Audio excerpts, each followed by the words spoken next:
ఆ సంవత్సరంలో తొలి సూపర్ హిట్ హాస్యరసభరిత కుటుంబగాథా చిత్రం ఇల్లరికం 1959 మే 1న విడుదలయ్యింది. నిర్మాణ సంస్థ ప్రసాద్ ఆర్ట్ పిక్చర్స్ పిఏపి. నిర్మాత ఏవి సుబ్బారావు, దర్శకుడు తాతినేని ప్రకాశరావు. అనగనగా ఒక జమీందారు, ఆయనకు ఒక్కగానొక్క కూతురు రాధ. కాలేజీలో తనతో పాటు చదువుకుంటున్న నిరుపేద అయిన వేణుని ప్రేమిస్తుంది.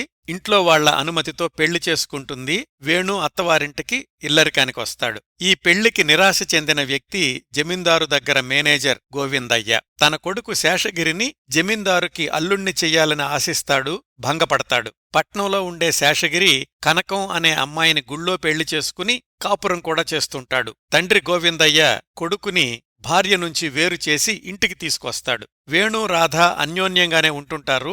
ఒకరోజు ఒక నాటకం చూడ్డానికి వెళతారు రాధా వేణులు. ఆ నాటకంలో వేషం వేసిన అమ్మాయితో వేణు చనువుగా ఉండడం రాధలో అనుమానాలను రేకెత్తిస్తుంది. మర్నాడు వేణు ఆఫీసులో 10,000 రూపాయలు పట్టుకెళ్తాడు. గోవిందయ్య రాధకు వేణు మీద అనుమానాన్ని రెట్టింపు చేస్తాడు. రాధ వేణుని ఇంట్లో నుంచి వెళ్లగొడుతుంది. ఇంతకీ వేణు చనువుగా ఉన్న ఆ ఇంకో అమ్మాయి ఎవరు? వేణు మళ్లీ తన కాపురాన్ని ఎలా సరైన త్రోవలోకి తెచ్చుకున్నాడు అనేది మిగతా కథ.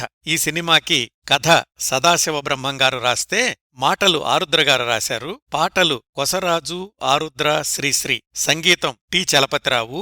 ఈ చిత్రంలోని పాటలన్నీ హిట్ పాటలే. ముఖ్యంగా నిలువవే వాలుకనులదాన, భలే ఛాన్సులే, చేతులు కలిసిన చప్పట్లు ఇలాంటివి ఎవర్ గ్రీన్ హిట్ పాటలు. ఈ చిత్రంలో ఇల్లరికం వచ్చిన వేణువుగా అక్కినేని, ఆయన భార్య రాధగా జమున, జమీందారుగా గుమ్మడి, ఆయన వద్ద గుమాస్తా గోవిందయ్యగా సిఎస్ఆర్, ఆయన కొడుకు శేషగిరిగా ఆర్ నాగేశ్వరరావు, ఆయన భార్య కనకంగా గిరిజ మొదలైన వారు నటించారు. మరికొన్ని పాత్రల్లో రేలంగి, రమణారెడ్డి, హేమలత, టీజీ కమలాదేవి మొదలైన వారు కనిపిస్తారు. తరువాతి రోజుల్లో విజయవంతమైన చిత్రాలను రూపొందించిన దర్శకుడు తాతినేని రామారావు గారు దర్శకత్వ శాఖలో సహాయకుడిగా ఈ సినిమా ద్వారానే సినీరంగ ప్రవేశం చేశారు. ఈ సినిమా అత్యంత ఘన విజయం సాధించింది.